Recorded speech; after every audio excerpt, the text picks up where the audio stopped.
La grotte de Bachokiro en Bulgarie est depuis longtemps un important site archéologique. Mais en 2015, une équipe internationale y a entamé de nouvelles fouilles qui ont récemment mis au jour des découvertes spectaculaires. Des outils en pierre et en os, des bijoux et surtout de très anciens vestiges humains. Les chercheurs ont pu établir qu'une dent et 5 fragments d'os provenaient du genre Homo sapiens. Pour déterminer leur âge avec précision, ils ont utilisé 2 méthodes. La datation au carbone 14 qui mesure la désintégration des atomes de carbone dans l'os et l'analyse de leur ADN.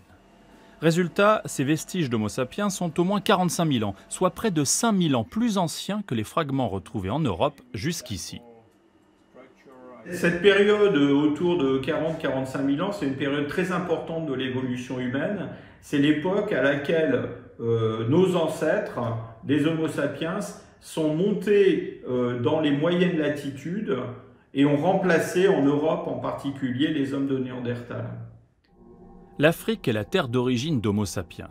Les fossiles retrouvés sur le site du Djebel Irhoud au Maroc ont 300 000 ans. Le crâne découvert à Florisbad en Afrique du Sud est vieux de 260 000 ans. Et ceux d'Homo Kibish en Éthiopie ont 195 000 ans. Jusqu'ici, les scientifiques pensaient qu'Homo sapiens était arrivé en Europe par le Proche-Orient il y a 40 000 ans. Les vestiges de Bachokiro prouvent qu'il était déjà en Europe il y a 45 000 ans. Alors, ce qui est très important avec la découverte de Bachokiro, c'est qu'on montre qu'en fait, ce processus a été beaucoup plus long et beaucoup plus complexe que ce que l'on imaginait. C'est-à-dire que l'âge de Bachokiro, autour de 45 000, 46 000, 47 000 pour les traces les plus anciennes de l'homme moderne dans cette région d'Europe, eh bien, sont plus anciennes de 8 000 ans par rapport à l'extinction des derniers hommes de Néandertal en Europe occidentale.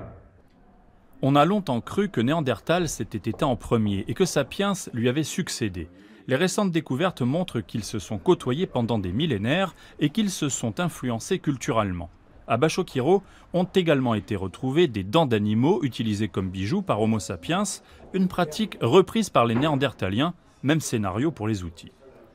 Les deux espèces ont été jusqu'à s'accoupler, ce qui explique pourquoi aujourd'hui on retrouve de 1 à 2% d'ADN néandertalien chez les Européens et les Asiatiques.